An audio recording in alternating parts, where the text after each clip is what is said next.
Welcome to Ravindra IAS. बच्चों, इस module में हम लोग पढ़ेंगे कैपेसिटी टू कॉन्ट्रैक्ट, मतलब कॉन्ट्रैक्ट कौन कौन से पर्सन कर सकते हैं। मैं आपको एक बार ब्रीफ में बता दूं, the Indian contract act is the that law subject which is very essential for your law entrance exam, for judiciary exam and for other law related competition exam। तो बच्चों, इसमें सारे टॉपिक्स आपके डिस्कशन होंगे और आपको जो भी कुछ डाउट हो, क्वेश्चन हो, आप इजीली पूछ सकते हैं। ओके, आपको बच्चों यहाँ 0 लेवल से पढ़ाया जा रहा है, ये समझिए कि भाई आपको ये चीज इनिशिएट करनी है, शुरुआत करनी है। और जब शुरुआत ही आपकी स्ट्रांग होगी बच्चों, तो आप कोई भी क्वेश्चन कॉन्ट्रैक्ट से रिलेटेड या अदर सब्जेक्ट से रिलेटेड कर सकते हैं। नाउ इसमें हम क्या पढ़ेंगे कैपेसिटी टू कॉन्ट्रैक्ट में? Introduction, person not competent to contract, then minor के बारे में, माइनर से related topics, then person of unsound mind, person disqualified by law. मतलब कैपेसिटी टू कॉन्ट्रैक्ट में बच्चों जो पर्सन कॉन्ट्रैक्ट नहीं कर सकते हैं, हम उनके बारे में यहां डिस्कस करेंगे। नाउ इंट्रोडक्शन, सबसे पहले बच्चों मैं आपको बता दूं, okay, that is section 10। Section 10 बच्चों आप बोल सकते हैं, section 10 is the backbone. Section 10 is the backbone of your Indian Contract Act. What I have said, that is the backbone of your Indian Contract Act. देखिए बच्चों, जैसे हम लोग का पीछे का रीढ़ का हड्डी होता है, बैकबोन होता है, वो अगर स्टेबल रहेगा तो भाई हम लोग का बॉडी पोस्चर स्टेबल रहेगा। इसी तरह अगर सेक्शन 10 जो मैंने आपको यहां हाईलाइट किया है, सेक्शन 10 अगर हट गया कॉन्ट्रैक्ट से, मतलब कॉन्ट्रैक्ट एक्ट ही हम लोग का फिर बेकार है। So that's why section 10 is very important and section 10 is known as the backbone of your Indian contract act, which say that parties must be competent to enter into the contract। मतलब जो भी party contract करेगी वो competent होना चाहिए, वो capable होना चाहिए। competent का मतलब the person who can understand what is right and what is wrong, that is called competency of the party। So that's why section 10 is important। section 10 में competency यही हमें टॉपिक में पढ़ना है। So बच्चों, अब हम section 11 को डिस्कस करेंगे, जहां आपका ये चीज डिस्कस है। देखिए, every person is competent to contract, मतलब हर कोई पर्सन कॉन्ट्रैक्ट कर सकता है, who is of age of majority, सबसे number 1 majority, according to which law to which he is subject, and who is of sound mind and not disqualified from contracting by any law। So 3 things you have to be remind in section 11, जिससे आप competence of party easily समझ सकते हैं। सबसे पहला, party major होना चाहिए। Major का मतलब है प्लस 18 उसका एज होना चाहिए। साउंड माइंड होना चाहिए, मतलब अगर मैं अनसाउंड माइंड की बात करूं तो क्या एक पागल इंसान कॉन्ट्रैक्ट कर सकता है? The answer is no. So person कैसा होना चाहिए? साउंड माइंड होना चाहिए। Then not disqualified by law, मतलब वो लॉ के द्वारा डिस्क्वालिफाई नहीं होना चाहिए। एग्जाम्पल बेटा, सपोज एक कन्विक्ट पर्सन है। कन्विक्ट पर्सन मतलब जिसे सजा मिल चुकी है, क्या वो जेल में बैठ के कॉन्ट्रैक्ट कर सकता है? The answer is no।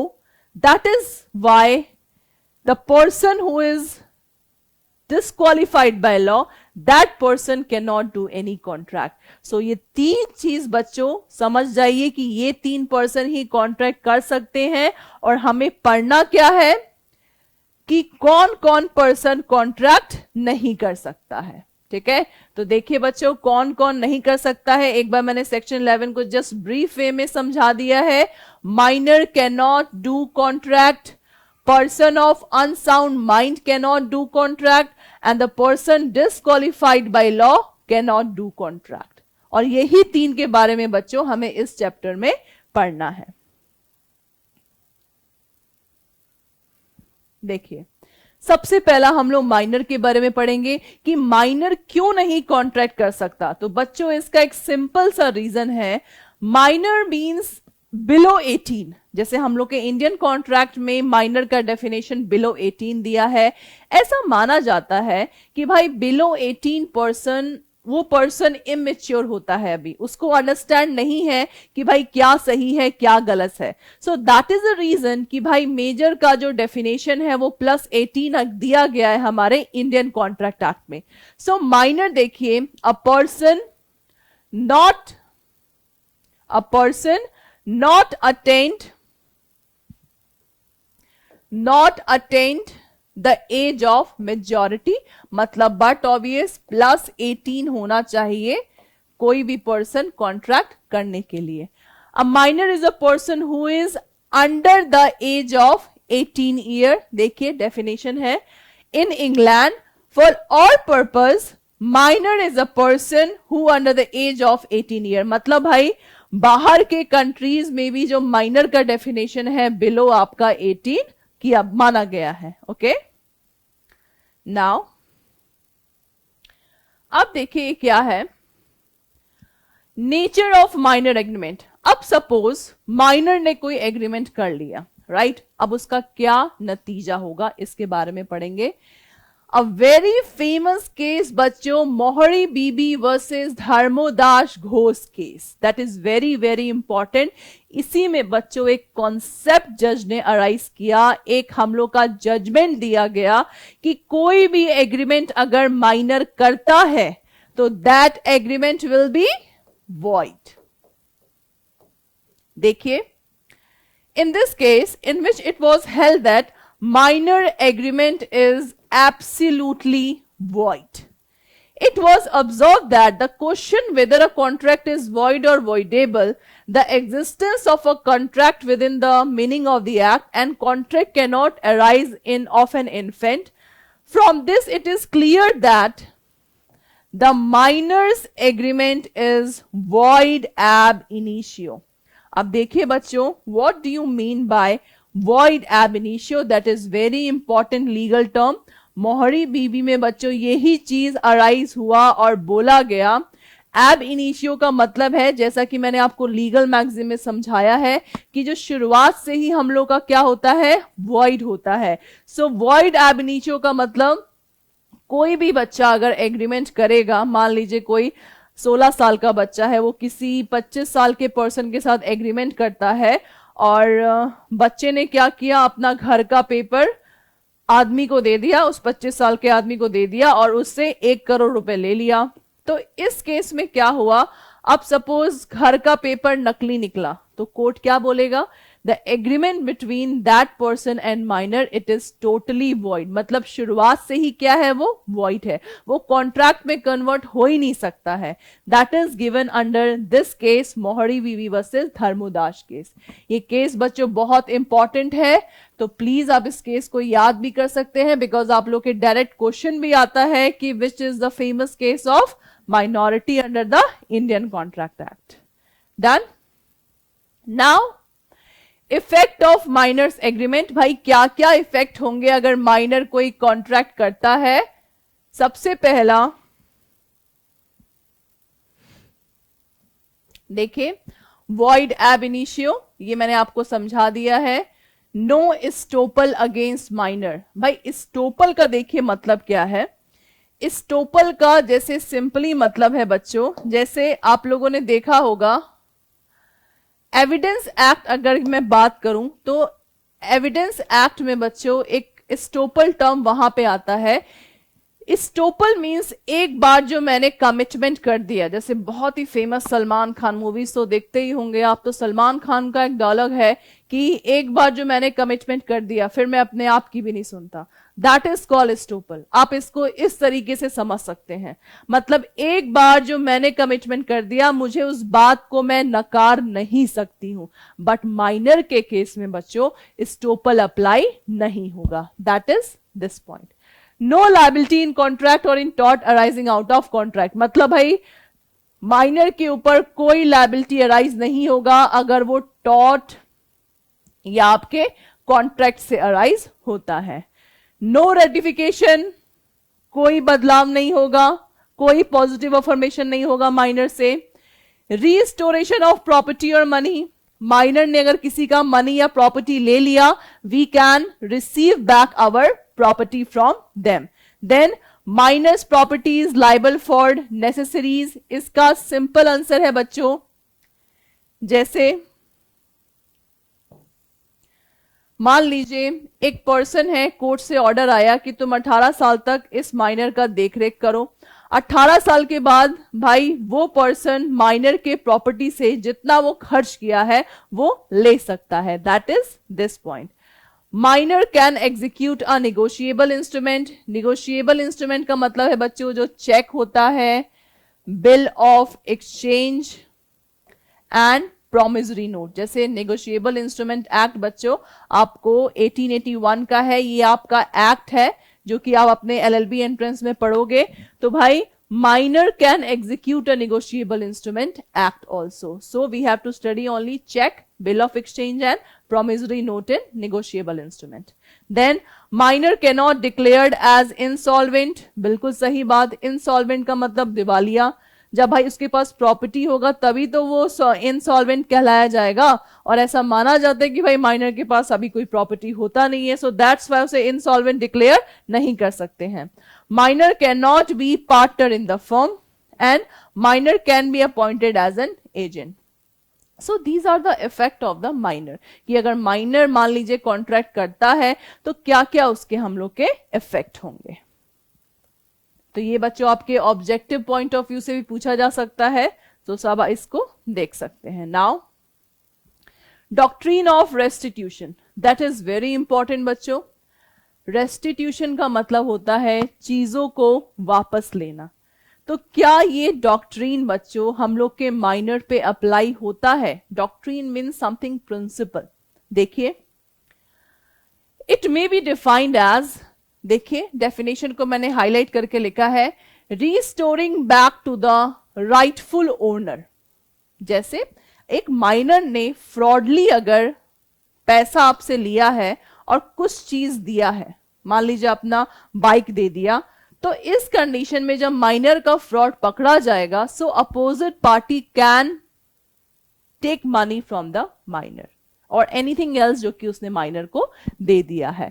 That is called doctrine of restitution. Okay, this doctrine applies to the minor also, क्योंकि बच्चों भाई आजकल के बच्चे भाई इतने कोई नादान होते नहीं हैं, तो बेवकूफ बना के कोई भी चीज ले सकते हैं। तो इसी को भाई कम करने के लिए, रोकने के लिए ये डॉक्ट्रिन को माइनर पे भी अप्लाई किया गया है। नाउ अनसाउंड माइंड, देखिए बच्चों जो हम लोग का दूसरा पर्सन जो कि कॉन्ट्रैक्ट नहीं कर सकता है, दैट इज कॉल्ड पागल पर्सन। तो ये बच्चों आप लोग के सेक्शन 12 में गिवन है, that is the person of unsound person. तो देखिए इसमें क्या है, a person is said to be unsound for the purpose of making contract when he makes it capable of understanding। मतलब बच्चों ये साउंड माइंड का आप लोग का डेफिनेशन दिया है। साउंड माइंड मतलब the person who is capable of understanding and forming a rational judgment, that is called sound person. जैसे भाई हम लोग हैं, हम लोग रीजनेबल मैन हैं, so we are sound person. हम लोग रेशनल डिसीजन ले सकते हैं, रीजनेबल डिसीजन ले सकते हैं, right. A person who is usually of unsound mind, मतलब जो पर्सन हमेशा अनसाउंड माइंड रहता है, पागल रहता है, but occasionally sound mind, occasionally मतलब कुछ कुछ समय साउंड माइंड है, सही इंसान है वो, may make contract when he is sound mind, मतलब जब ओकेजनली भी साउंड माइंड होता है तो ये पर्सन कॉन्ट्रैक्ट बना सकता है जब वो साउंड माइंड हो। ठीक है, ये इसमें एक बात बोली गई है। दूसरी बात, अ person who is usually sound mind, मतलब जो पर्सन यूजुअली हमेशा साउंड रहता है, ओकेजनली अनसाउंड, कुछ कुछ समय के लिए अनसाउंड रहता है, may not make contract when he is unsound mind, मतलब ये पर्सन भाई कॉन्ट्रैक्ट नहीं कर सकता जब वो ओकेजनली अनसाउंड माइंड का है। बच्चों ये लाइन बहुत इंपॉर्टेंट है, बहुत बार आप लोग के क्वेश्चन में ये चीज पूछा जा चुका है। देन अब देखिए बच्चों, आप लोगों के अनसाउंड में कौन कौन से पर्सन आते हैं, idiot, drunken and lunatic person. Idiot का मतलब जो कंप्लीटली लॉस्ट कर दिया है अपना मेंटल फैकल्टीज, ड्रंकन मतलब जानते हैं जो पी के ड्रग्स लेके रहता है, और लुनाटिक मतलब not completely lost his mental faculties. तो आप इडियट को बेटा टेम्पररी बोल परमानेंट बोल सकते हैं, और लुनाटिक को आप टेम्पररी बोल सकते हैं, दैट पर्सन। ठीक है, तो ये तीन पर्सन आपके अनसाउंड माइंड में आएंगे, सो that is given in this one. Okay, now last topic आपका जो तीसरा पर्सन कॉन्ट्रैक्ट हम लोग का नहीं कर सकता है, that person is person disqualified by law, मतलब जो लॉ के द्वारा डिस्क्वालिफाइड है वो पर्सन हम लोग के कॉन्ट्रैक्ट नहीं कर सकते हैं। तो देखिए मतलब क्या है, सबसे पहला एलियन एनिमी है। एलियन एनिमी का सिंपल मतलब होता है बच्चों, सपोज किसी कंट्री के साथ हम लोग का वॉर चल रहा है, इस सिचुएशन में वो सारे कंट्री के लोग क्या हो गए हमारे लिए, एलियन एनिमी हो गए। एलियन का मतलब वो जादू वाला एलियन नहीं है बच्चों, एलियन का मतलब सिंपली बोल सकते हैं जो अदर कंट्रीज से बिलोंग करता है, दैट इज कॉल्ड एलियन। ठीक है, इनसॉल्वेंट पर्सन, इनसॉल्वेंट पर्सन भी भाई लॉ के द्वारा डिक्लेयर होता है, तो ये भी पर्सन हम लोग के साथ कॉन्ट्रैक्ट नहीं कर सकता है। कन्विक्ट, जो पर्सन जेल में बंद है, जिसको सजा मिल चुकी है कोर्ट के द्वारा, वो पर्सन भी हम लोग का कॉन्ट्रैक्ट नहीं कर सकता है। देन कॉर्पोरेशन एंड कंपनी, अगर बच्चों में कॉर्पोरेशन कंपनी की बात करूं तो they are artificial legal person. तो बच्चों ये लोग भी लॉ के नजरों में भले ही लॉ के पॉइंट ऑफ व्यू से they are person, but still they can not make a contract, क्योंकि भाई इनके बिहाफ पे जो मैनेजर्स होते हैं, डायरेक्टर्स होते हैं, वो कॉन्ट्रैक्ट करते हैं। The last one, foreign, sovereign and diplomatic staff, ये भाई सारे बाहर से आए होते हैं, तो ये कंसर्न के द्वारा ही किसी से भी कॉन्ट्रैक्ट कर सकते हैं। सो होप सो बच्चों आपको ये मॉड्यूल इजीली समझ में आ गया होगा कि कौन कौन से पर्सन कॉन्ट्रैक्ट कर सकते हैं और कौन कौन से नहीं कर सकते हैं। अगर आपको कॉन्ट्रैक्ट में बच्चों कोई भी डाउट आए जो कि आपके law entrance point of view से इंपॉर्टेंट है, या जो बात आपको यहाँ पे मिस हो गई है, तो आप इजीली बच्चों रविंद्र आईएएस में यहाँ लॉ सेक्टर में आप यहाँ कमेंट कर सकते हैं।